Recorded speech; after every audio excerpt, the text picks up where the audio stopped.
முதல்ல இன்றைக்கு ஏஎல் பரீட்சைக்கான பெறுவர்கள் வெளியாகி இருக்கிறது. இப்பொழுது நிறைய பேருடைய பெறுவர்கள் சமூக வலைதளங்கள்ல பரவலா பார்க்க கிடைத்தது. அனைவருக்கும் வாழ்த்துக்கள்.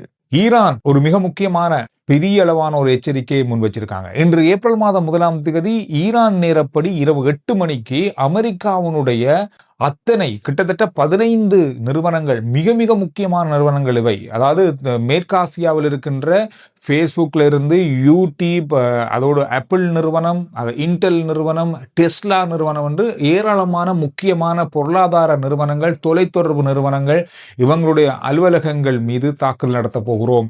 அதாவது ஈரான் மீது ஈரானுடைய அரச தலைவர்களை குறிவைத்து அமெரிக்கா தொடர்ச்சியாக தாக்குதல் நடத்துமாக இருந்தால், இன்று ஏப்ரல் மாதம் 1ஆம் தேதி இரவு ஈரான் நேரப்படி 8 மணிக்கு இந்த தாக்குதல்கள் நடத்தப்படும். எனவே இந்த அலுவலகங்கள்ல, மேற்கு ஆசியாவில் இருக்கின்ற இந்த அலுவலகங்களில் இருக்கிற ஊழியர்கள் உடனடியாக வெளியேறுங்கள், அல்லது அதை அண்டியுள்ள பிரதேச மக்களும் வெளியேறுங்கள் என்ற எச்சரிக்கை ஈரான் இன்று விடுத்திருக்காங்க. இது ஒரு பெரிய பரபரப்பான செய்தியாக மாறியிருக்கிறது.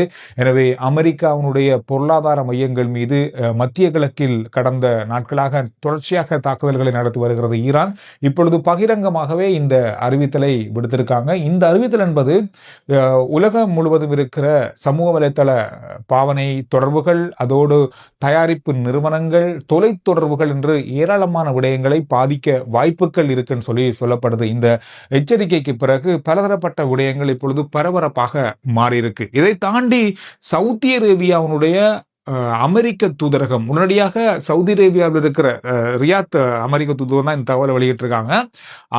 சவுதியில் இருக்கிற அமெரிக்கர்கள் எவரையுமே வெளியில் வர வேண்டாம், பொது இடங்களில் கூட வேண்டாம், பொது கட்டடங்களுக்கு போக வேண்டாம் என்ற மாதிரியான மிக முக்கியமான அறிவித்தலை கொடுத்திருக்காங்க. காரணம், புலனாய்வு தகவலின்படி இந்த இடங்களை நோக்கி, அமெரிக்க மக்கள் அதிகமாக கூடுகின்ற இடங்களை நோக்கி ஈரான் தாக்குதல் நடத்துவதற்கு திட்டமிட்டிருப்பதாக புலனாய்வு தகவல்கள் கிடைக்கப்பட்டிருக்கிறதாக ரியாத்தில் இருக்கிற அமெரிக்க தூதரகம் மூலமாக இந்த அறிவித்தல் கொடுக்கப்பட்டிருக்கு. இதுல மிக முக்கியமான பாடசாலைகள், அதோடு பொது கட்டிடங்கள், கல்வி நிறுவனங்கள், அதோடு மட்டுமல்லாமல் ஹோட்டல்கள், உணவு விடுதிகள், இந்த மாதிரி பல இடங்களை குறிவைத்திருப்பதாக இந்த தகவல்கள்ல குறிப்பிடப்பட்டிருக்கிறது. எனவே இந்த 2 விஷயம் பெரிய ஒரு பரபரப்பை ஏற்படுத்தி இருக்கிறது.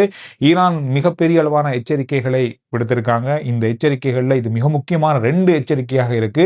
பகிரங்கமாக விடுக்கப்பட்ட எச்சரிக்கை, அமெரிக்க நிறுவனங்கள் மீது தாக்குதல் நடத்தப்பட போகின்ற எச்சரிக்கை.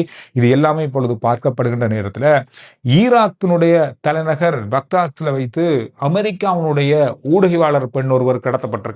இந்த தகவலானது இப்பொழுது அமெரிக்க ஊடக நிறுவனம் அதை உறுதி செஞ்சிருக்கிறது. ஈராக்கில் இருக்கிற காவல்துறை இதை உறுதி செஞ்சிருக்காங்க. இது தொடர்பான மேலதிகமான விசாரணைகள் இப்பொழுது நடந்து வருவதாக சொல்லப்படுது.